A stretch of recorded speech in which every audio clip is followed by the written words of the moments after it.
The first deal or no deal of the 2021 NHL offseason with all of the big name players that are in trade rumors right now. I figured I had to get one of these in before chaos ensues. This episode is a little bit short notice. I only made the post on the community tab 10 hours ago, but still a lot of really good comments. As of the time I'm recording this video, almost 400 total comments, so huge thank you to everybody who took the time to come up with a mock trade. Although I can't feature them all in the video, I really do appreciate every single comment. That all being said, let's get into this episode of Deal or No Deal with the first comment from Roman Catholic Crusader, who says Seth Jones to Chicago for Dylan Strome and a 2021 second round pick. I had to feature this mock trade in the video just so I could bring this up. It came out yesterday on the 31 Thoughts podcast hosted by Elliot Friedman and Jeff Merrick. Elliot and Jeff both suspect that a Seth Jones deal to the Blackhawks starts with Kirby Dach and also involves a combination of Ian Mitchell, a pick, and either DeBrincat or Boakfist. That may be the most ridiculous asking price for a player that I have ever heard. I mean, this isn't 25-year-old Nick Lidstrom. This is Seth Jones we're talking about here. If that is indeed what Jarmo Kekalainen wants from Chicago in a Seth Jones trade, then he's not trading Seth Jones. It's as simple as that. Me personally, I wouldn't even trade just Kirby Dach alone for Seth Jones. In my opinion, Kirby Dach should be an untouchable for Chicago. So the fact that Elliot Friedman thinks a package for Seth Jones needs to start with Kirby Dach and then also include like a pick and maybe a guy like DeBrincat, that is just insane. Now this mock trade I think is a lot more realistic and makes some sense. Seth Jones to Chicago for Dylan Strome and a second. Now Dylan Strome is coming off of a rather disappointing season. He was under half a point per game, but we know he has a lot of talent. This is a guy who had 51 points in 58 games for the Hawks in 2018-19. He's got a very fair cap hit of $3 million and is signed through this upcoming season and then is going to be an RFA. And what is Columbus's biggest need right now? I think it's a center, especially after trading Pierre-Luc Dubois for Laine, who is a winger. They're pretty thin down the middle. I like this mock trade. Now, going off of what Elliot Friedman thinks the asking price for Seth Jones is, obviously this isn't something Columbus would consider, but to me this is pretty fair value. Maybe make that 2021 second round pick a first round pick from Chicago, which I believe is 11th overall. I honestly think Columbus would be pretty crazy to turn down a package of Dylan Strome and the 11th overall pick for Seth Jones, who we know is going to leave Columbus in free agency next offseason if he isn't traded. This next mock trade comes from Habs fan 3197. Ottawa Tkachuk in a 7th, Calgary Tkachuk in a 7th. No.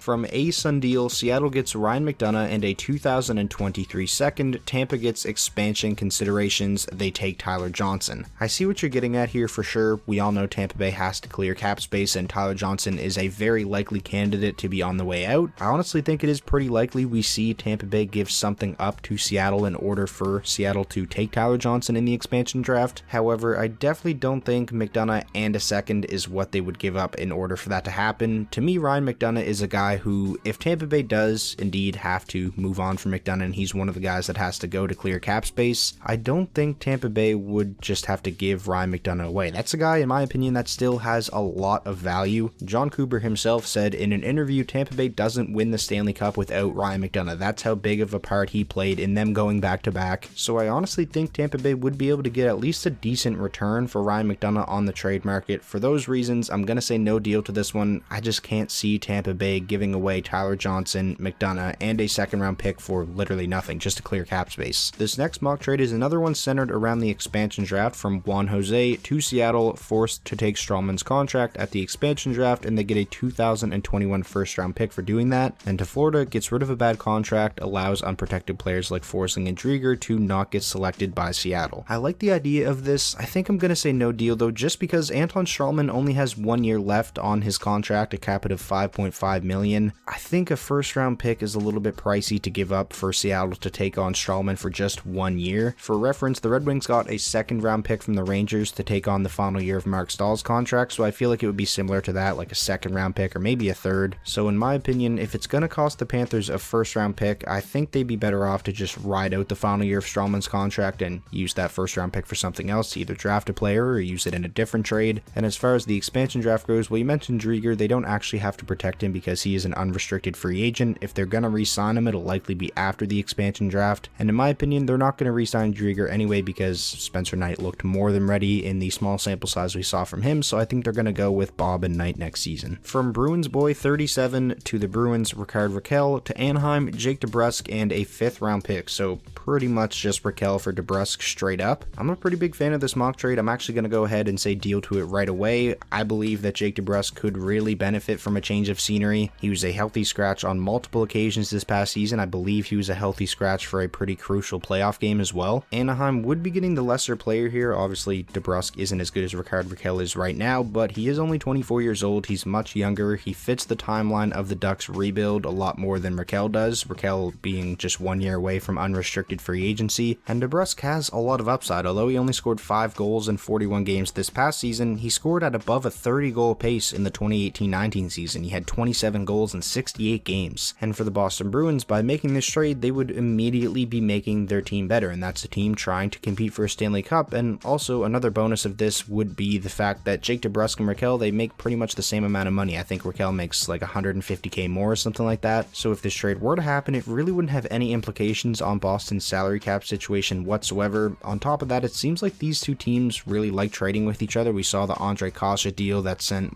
David Backes, a pick and a prospect back to Anaheim, and then we also saw the Danton Heinen for Nick Ritchie trade. To me, this just makes all the sense in the world, so again, I'm going to go ahead and say deal here. Moving on now, this mock trade comes from Renzen Gaming, who says Leafs trade Rodion Amirov, Adam Brooks, a first-round pick to the Red Wings for Tyler Bertuzzi. I'm ready to have this conversation. I was actually going to make an entire video on this when the news came out the other day. If you don't know what news I'm referring to, it was basically just a report from Elliot Friedman where he said the Leafs have shown a lot of interest in Tyler Bertuzzi. They wanted to go after him at the deadline from this past season, but obviously Tyler Bertuzzi was injured. He only played 9 games this year. So after that all came out, there was a lot of back and forth going on Twitter between Leafs and Red Wings fans about what Tyler Bertuzzi's trade value is. You had some Leafs fans saying, oh, Kerfoot and like a 3rd round pick, and then you had Red Wings fans saying, oh, 2 first-round picks and Nick Robertson. Like, there was no in between. It was all Leafs fans really undervaluing Tyler Bertuzzi and Red Wings fans really overvaluing Tyler Bertuzzi. So what do I think? Well, for one, I don't expect Detroit to get full value for Bertuzzi if they were to trade him now, considering he's coming off of a season in which he only played 9 games. He had a major back injury. That being said, if there is a trade to be had between the Leafs and the Red Wings, I expect Detroit to get more for Bertuzzi than what the Leafs gave up for Nick Foligno. I mean, they paid a first for him, so I expect a pretty penny in return for Bertuzzi. In my opinion, Bertuzzi would be an amazing fit on the Leafs. He's 26 years old, and considering they're losing Zach Hyman,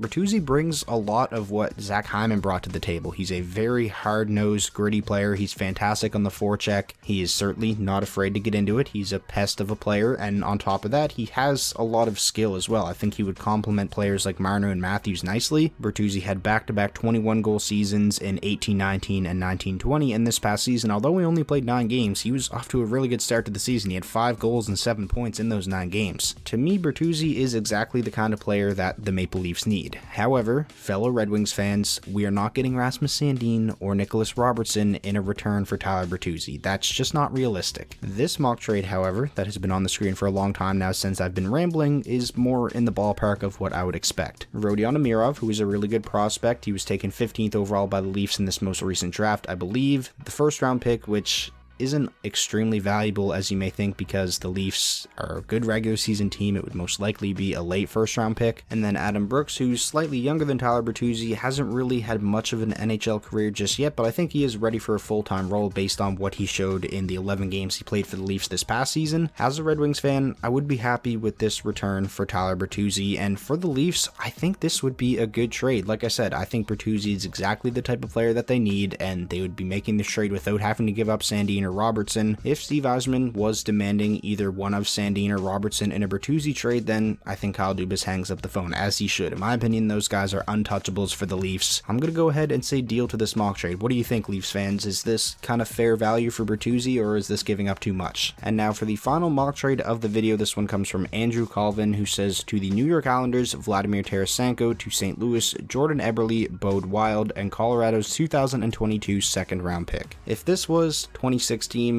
no deal immediately. But since this is Tarasenko coming off of all of those shoulder surgeries and only playing like 30-something regular season games the past 2 seasons combined, all things considered, I think this is pretty okay value. You'd be getting a guy in return in Jordan Eberle, who has just consistently been a 15 to 25 goal scorer basically for his entire NHL career. He's got a pretty fair cap hit of $5.5 million and is signed through the 2023-24 season, so St. Louis would actually be saving cap space by making this trade as well. And on top of Eberle, you get a defensive prospect in Bode Wild, who's a second-round pick by the Islanders in 2018. I would say he's like a B-level prospect, and of course you get the 2022 second-round pick from Colorado, which is kind of just a cherry on top. When you consider the risk that's involved trading for a guy like Vladimir Tarasenko, I would be very surprised if St. Louis is able to get a return bigger than this mock trade for Tarasenko. I can't decide if this is one I want to say deal to or no deal to. This would be a big risk by the Islanders, but just imagine if Tarasenko can somehow get back to being the player we saw him be, in 2015 and 2016. That version of Tarasenko is one of the best goal scorers on the planet. That could very well be a player that puts the Islanders over the top. Lou Lamoriello is a pretty bold GM, and for a team that has now been eliminated in the conference finals in back-to-back years, I feel like they could be wanting to make a big splash, so screw it. I'm going to say deal to this one to finish out the video. So that is going to do it for the first deal or no deal of the 2021 NHL offseason. Like I said at the start, huge thank you to everybody who took the time to come up with a mock trade and leave the comment on the post. I really do wish I could feature them all. If you guys enjoyed today's video and you want to see another deal or no deal within the next couple of weeks, then be sure to leave this video a like. If we can hit 1,500, I'll be sure to do one in the near future. And let me know down below in the comment section which was your favorite mock trade of the video, and do you think any of these actually have a possibility of happening in real life?